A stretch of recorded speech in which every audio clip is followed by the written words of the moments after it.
이명박 전 대통령의 소환을 하루 앞둔 지난 13일이었습니다. 문무일 검찰총장은 국회 사법개혁특위에 출석해서 공수처는 위헌 소지가 있다. 경찰을 통제에서 벗어나게 한다면 폐해를 불러올 것이다.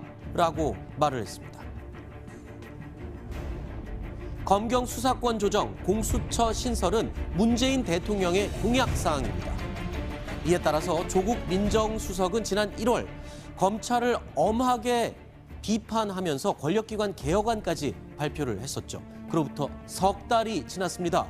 문무일 총장은 왜 지금 이 시점에 반격에 나선 것일까요? 공수처가 도입되는 과정에 지금 삼권 분립에서 어긋나는, 아니면 헌법적인 규정에서 어긋나는 이런 부분이 이 논쟁으로 좀 올라 있는 게 몇 가지가 있습니다. 동향 정보니 정책 정보니 하는 그런 기능까지 확장돼 가고 있습니다. 이런 정보들은 사실은 사찰 정보 성격을 강하게 가지고 있을 수밖에 없습니다. 이러한 정보가 경찰로부터 분리돼야 되는 문제, 이런 문제를 선행하지 않고 수사권을 일방적으로 수사 사법 통제에서 벗어나게 한다면 국가적으로 큰 폐해가 올 것이 당연합니다.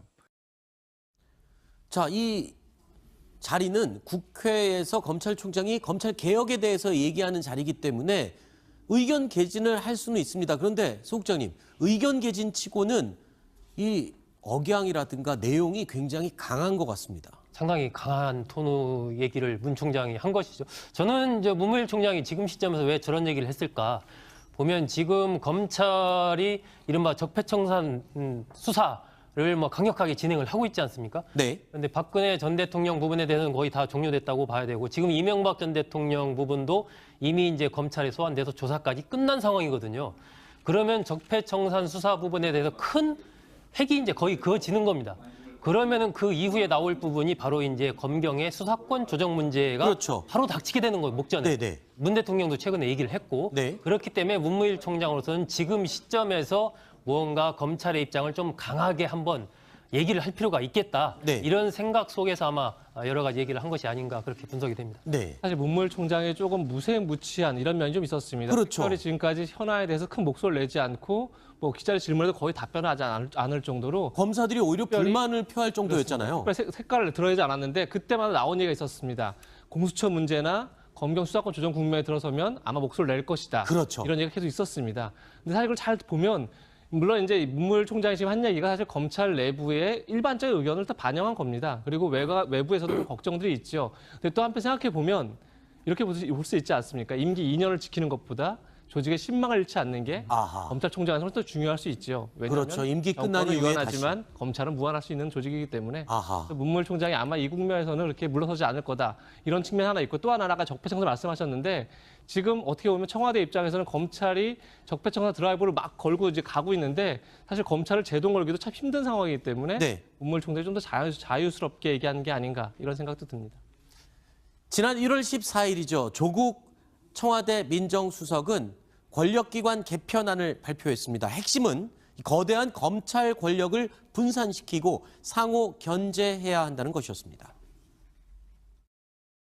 검찰의 경우 현재 기소를 독점하고 있음에 더하여 방대한 권한을 보유하고 있습니다. 집중된 거대 권한이 제대로 통지되지 않은 결과 검찰은 정치 권력의 이해 내지 자기 조직의 기득권 유지를 위해서 검찰권을 오남용해왔습니다.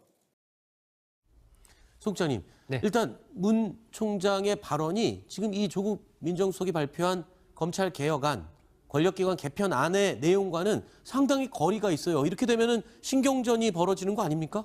일정한 이제 겉으로 보기에는 마치 이제 검찰 문 총장과 조국 수석 간의 어떤 힘겨루기가 벌어지는 듯이 보이지만 사실은 문무일 총장으로서는 검찰의 입장을 대변할 수밖에 없는 그런 또 현재 위치 자체가 그렇지 않습니까? 네. 그렇기 때문에 이 부분을 그렇게 딱 서로 대결하는 대결 구도로 보는 것은 옳지는 않은 것 같고 아마 문 총장은 조금 더 저는 더 강하게 드라이브를 앞으로 할 가능성이 있다라고 봅니다. 왜 그러냐면 이제 구체적으로 검경 수사권 조정이 이루어지는 단계로 이제 국면 자체가 바뀌어가는 상황이기 때문에 네. 이른바 고지 선점 전략을 서로가 펼치는 차원에서는 아마 문 총장이 계속해서 좀 더 강하게 검찰의 입장을 얘기할 가능성이 있고 청와대로서는 그런 부분들까지 감안해서 이제 구체적인 것들을 만들어내야 되는 네. 그러한 이제 상황으로 좀 옮아가고 있지 않나 지금 그렇게 보여집니다. 이유종 기자, 지금 청와대에서도 상황이 이렇게 돌아가니까 지금 입장을 아주 조심스럽게 내놓은 것으로 알려져 있어요. 네, 청와대하고 검찰이 이렇게 대립각을 세우는 것을 크게 표출이 된다면 청와대로서도 굉장히 곤혹스러울 겁니다. 검찰을 아무래도 좀 다독이면서 잘 끌고 나가야 공수처나 검경 수사권 조정 등에 어느 정도 탄력을 받을 수 있기 때문인데요. 그렇기 때문에 강하게 검찰을 압박하는 그런 얘기들은 하고 있지 않습니다. 내부에서 여러 가지 의견들이 나오기 때문에 이것을 조율해야 하는 과정이다. 그리고 노무현 전 대통령의 공약이기도 했는데 그 당시에도 하지 못했다. 또 국회에 가서 국회에서도 해결돼야 할 문제들이 굉장히 많이 있다. 네. 그렇기 때문에 아직은 별다른 강한 반대 의견을 표출하고 있지는 않습니다. 네. 사실 이 문무일 총장과 청와대의 엇박자 조금 삐그덕거리는 거는 처음이 아니에요. 그런데 이 권력기관 개편안이 발표한 뒤에 지금 석 달이 지났는데 또 이렇게 입장을 밝힌 것, 그 연장선상으로 봐야 되는 거죠? 지금 제가 아마 이 자리에서 그런 말씀 한 적이 한 번 있을 거예요. 문무일 총장이 역대 검찰총장 중에서 가장 어떤 의미에서 불쌍한 총장이 될 수도 있다. 네. 왜 그러냐면 검찰 내부의 이해관계와 청와대의 어떤 요구사항이 가운데 샌드위치처럼 되어 있는 것이거든요. 끼어있죠. 청와대는 문재인 대통령 후보 시절부터 검찰 개혁을 하겠다고 항상 누누이 얘기했습니다. 조국 민정수석의 가장 큰 롤 중에 하나가 이 검찰 개혁이라는 걸 세상이 다 압니다. 그런데 이 수많은 검사를 지휘하는 총장 입장에서 야, 우리 권한을 뚝 띄어내주자. 이렇게 얘기가 쉽지 않습니다. 그 그렇죠. 밑에 이 조직 장악이 안 되거든요. 그래서 이제 둘 사이에 좀 끼어서 쉽지 않겠다라고 제가 말씀드렸는데 작년부터 이제 발언들 하나 보시자고요. 항상 약간 뭔가 애매한 뉘앙스를 풍기는 발언들 하지 않습니까? 취임 네. 직후한 얘기가 나그네는 맑기를 바라며 농부는 비 오기를 바라며. 취임 이거 직후에 이런 말을 했죠. 저 아마 한시 얘기했어요. 우리가 나그네는 누굴까? 농부는 네. 누굴까? 나그네하고 농부가 지금 입장이 다른 다르다는 거 거잖아요. 아니겠어요? 그러니까 저게 뭐 문재인 대통령과 뭐 본인과 입장이 다르다는 거를 나타내는 거라부터 시작해서 온갖 또 전혀 반대 해석도 있지 않았습니까? 네. 그런 얘기가 있었고 올해 안에 이제 주요 적폐 수사 마무리하겠다. 저건 이제 병창훈 검사가 스스로 목숨을 끊었을 때 네. 검찰이 적폐 청산수사를 너무 강하게 드라이브를 거는 그렇죠. 거 아니야? 라는 이제 역풍이 좀 불기 시작할 때 빨리 올해 안에 털고. 주요 적폐 수사 마무리하겠다 얘기하고 청와대에서 야 무슨 소리냐? 저거 지금 올해 안에 모든 거 다 끝난다는 소리 아니야? 이렇게 이제 또 진화하는 일종 해프닝이 있었고요. 네. 그리고 이번에 이제 공수처 위원 소지가 있다라는 얘기를까지 나와서 청와대와 뭔가 좀 검찰 개혁을 가지고 부딪히는 모양새가 좀 나오는데 저는 앞서 이재명 차장 했던 얘기에 한 표를 주고 싶습니다.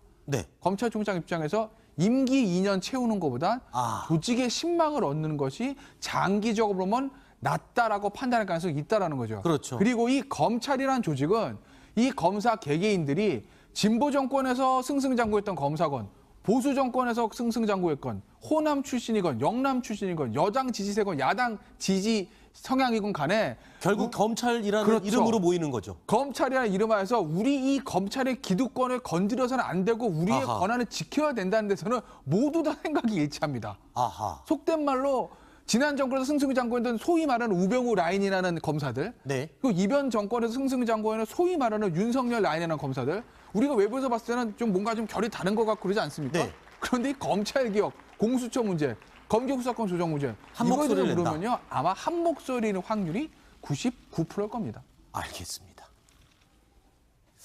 자, 그리고 문무일 검찰총장의 결단은요. 지금 또 한 가지가 남아 있습니다. 바로 21시간 만에 끝난 이명박 전 대통령의 소환 조사 결과에 대한 책임입니다. 왜냐하면 이 구속영장 청구의 최종 결재 도장을 찍어야 되는 사람이 바로 문무일 총장이기 때문이죠. 어제 이명박 전 대통령의 조사에 대해서 평화로웠다라고 검찰 측에서는 언급했습니다. 검찰은 혐의에 대해서 묻고 이명박 전 대통령은 그 혐의에 대해서 부인하는 과정을 반복했다는 건데요. 검찰의 한 핵심 관계자는요, 이명박 전 대통령의 후속 조치에 대해서 구속영장 청구 외에 다른 방법이 있다면 좀 알려달라라고 말을 했습니다. 즉, 영장 청구를 하지 않을 수 없다는 그런 의미겠죠.